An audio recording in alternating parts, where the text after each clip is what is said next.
Assalamualaikum warahmatullahi wabarakatuh. Perkenalkan, nama saya Heri Kurniawan, NIM 2520004. Saya dari PT K3K dan kali ini saya akan menjelaskan tentang keamanan jaringan komputer.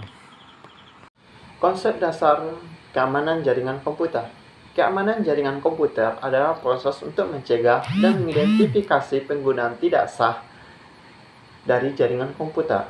Tujuan dari keamanan jaringan komputer ialah mengantisipasi resiko yang berupa ancaman fisik dan logik, mau langsung mau tidak langsung, yang dapat mengganggu aktivitas yang berlangsung pada jaringan komputer.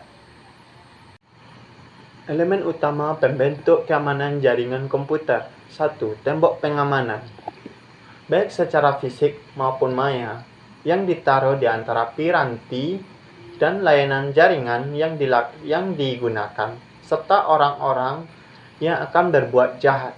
Yang kedua itu rencana pengamanan, yang akan diimplementasi bersama dengan user lainnya untuk menjaga agar sistem tidak bisa ditembus dari luar.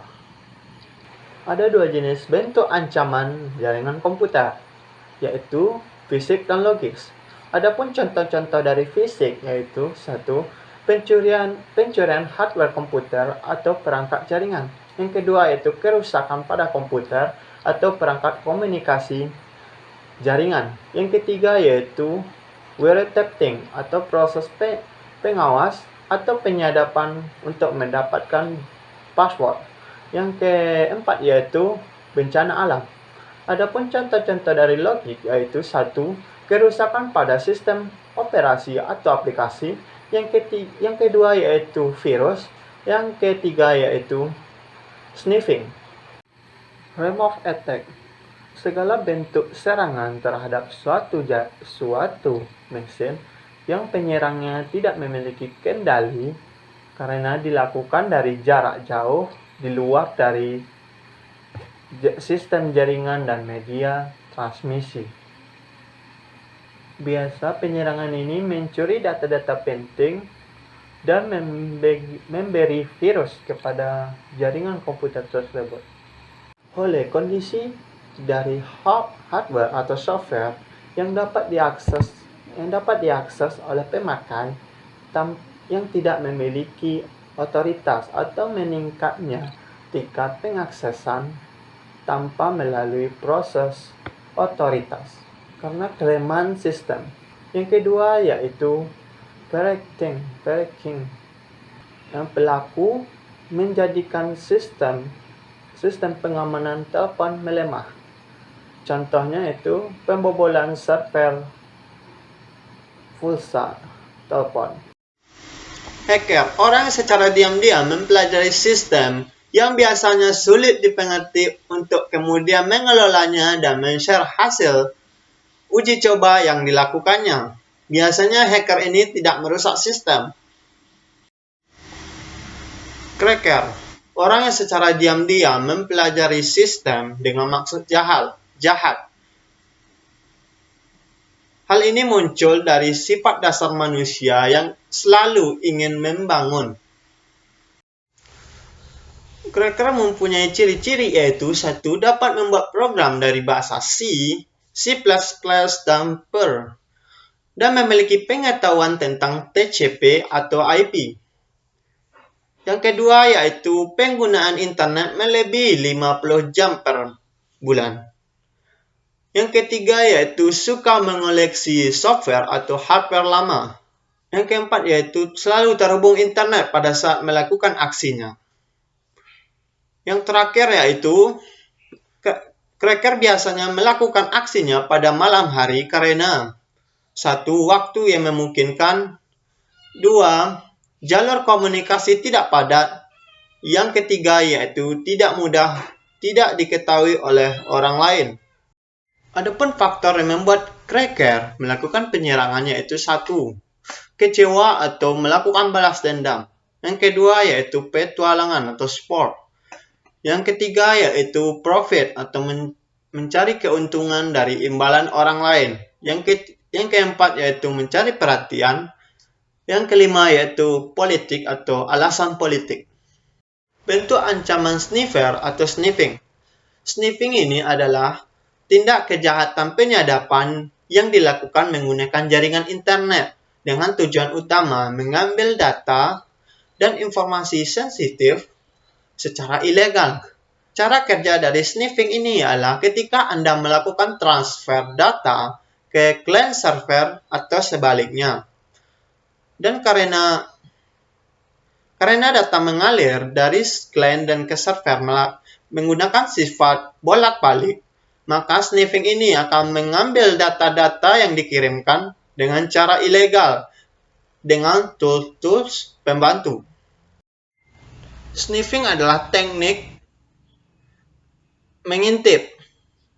Jadi, para hacker yang berusaha mengintip data-data komputer orang lain, tetapi mengintip lewat komputer si hacker tersebut. Sebagai contohnya yaitu, jika kita di perkantoran menggunakan jaringan internet, kita melakukan pengiriman email ke teman kita di luar kota. Kegiatan sniffing ini bisa terjadi pada saat kita mengirimkan email tersebut ke teman kita. Siapakah pelakunya? Baik itu admin sebagai jaringan kantor maupun teman di sebelah Anda. Jenis-jenis dari sniffing ada dua, yaitu passive sniffing, yang kedua yaitu active sniffing. Passive sniffing yaitu tindak kejahatan penyadapan yang tidak merubah isi dari paket data yang dikirimkan dari klien dan server. Jadi Anda tidak curiga kalau tidak ada tanda-tanda dari korban sniffing. Yang kedua yaitu active sniffing, yaitu tindak kejahatan penyadapan yang melakukan pengubahan pada paket data di dalam jaringan. Tindakan sniffing ini sering terjadi kepada ARP atau Address Protocol Resolution. Address Resolution Protocol. Deteksi dan pencegahan sniffing. Satu yaitu enkripsi. Enkripsi ini adalah teknik atau proses atau cara untuk mengamankan informasi dengan cara membuat informasi yang tidak dapat dibaca. Mengamankan website dengan layanan Secure Socket Layer atau SSL. Bentuk ancaman spoofing. Spoofing adalah salah satu kejahatan di dunia maya yang cara kerjanya itu mengakses secara ilegal baik perangkat komputer, mobile, email, dan akun-akun lainnya yang kemudian si penjahat akan berpura-pura bahwa dia adalah pemilik yang asli. Tujuan dari spoofing ini adalah untuk mendapatkan informasi sensitif baik secara individu maupun organisasi.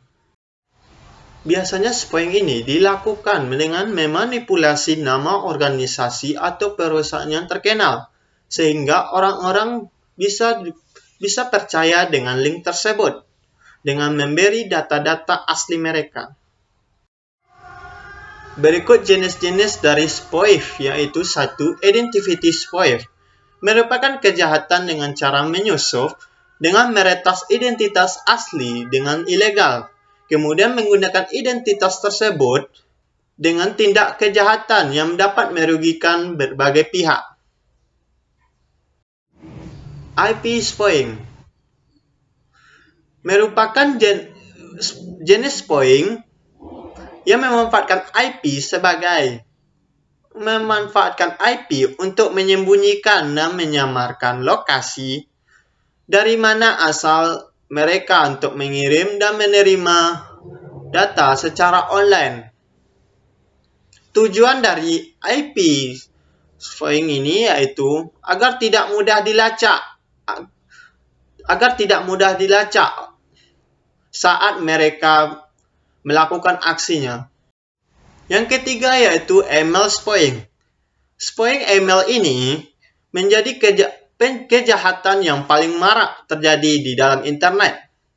Biasanya, para penjahat mengirimkan email dengan pengirim palsu dengan tujuan untuk mengumpulkan informasi penting yang Anda miliki. Yang keempat yaitu DNS spoofing. Hal ini terjadi dengan cara memalsukan atau merubah alamat IP dari domain tujuannya. Web spoofing merupakan serangan spoofing yang menargetkan website yang dimana hacker melakukan perubahan akses dan membuat duplikasi website. Berikut cara-cara pencegahan spoofing yaitu 1. Penggunaan SSL atau Security Socket Layer.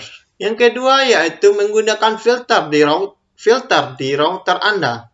Yang ketiga yaitu menggunakan enkripsi atau autentik pada semua kata sandi yang ada. Selanjutnya yaitu berhati-hati menerima email. Yang selanjutnya yaitu mengaktifkan spam filter pada email Anda. Yang terakhir yaitu menghindari klik link atau tautan yang tidak jelas. Faktor penyebab resiko keamanan jaringan komputer yaitu 1. Kelemahan manusia atau human error. Yang kedua yaitu kelemahan perangkat keras komputer. Yang ketiga yaitu kelemahan sistem operasi komputer. Yang terakhir yaitu kelemahan sistem jaringan komputer.